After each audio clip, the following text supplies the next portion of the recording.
Annyeong! Welcome to Dollightful!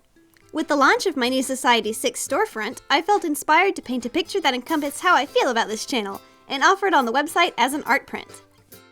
So I start with a very blob-like rough sketch, refine those lines, then start adding some base colors.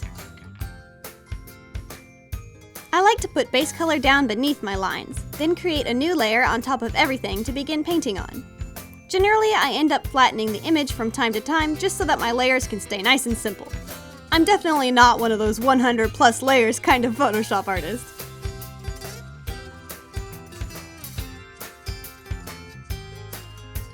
While I was sketching out what doll would go where in the image, I actually got all my customs out and arranged them on top of my desk as a sort of reference. They stayed next to my computer monitor the whole time so I could glance over and check if I'd forgotten one of their details. Kind of like miniature figure models. I tried to arrange the characters in a way where the colors and values were evenly distributed throughout the image. I want this illustration to look fun, colorful, and crowded, just like a group selfie, which is apparently called an ussie? Yeah, I had to Google that.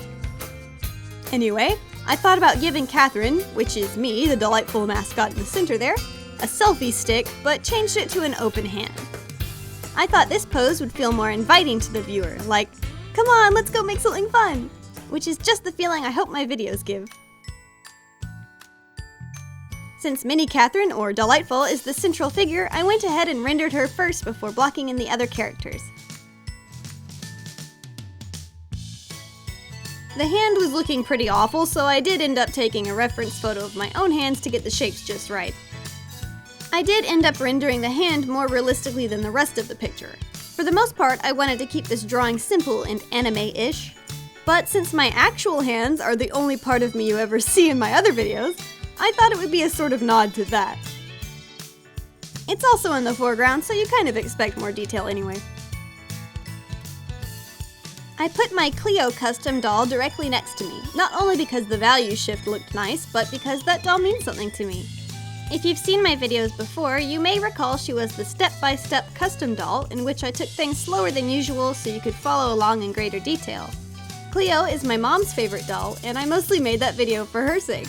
Before I moved thousands of miles away from home, my mom and I both shared a passion for dolls and customizing, so it was always fun to work on the hobby together. My mom enjoys making doll clothes, while I was better with the faces. When I moved away, she struggled more doing faces on her own, so I wanted to make something just for her that would simulate our time together.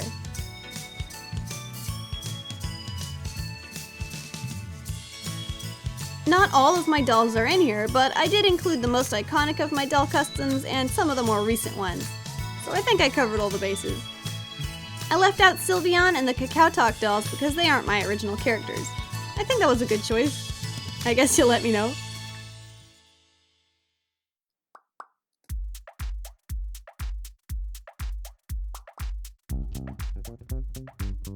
To finish things up, I cleaned up some more of the line work, made a few adjustments, and ended up adding a couple more donuts to the scene.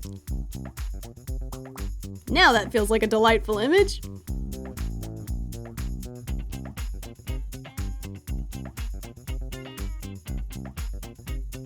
I want to give a special thank you to the folks and fellow doll customizers who watch and support this channel. It's really been a great experience so far here on YouTube.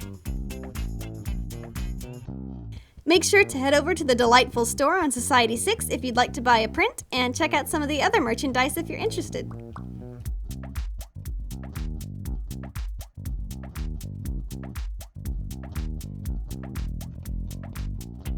As always, be creative, have fun, and stay artsy! Annyeong!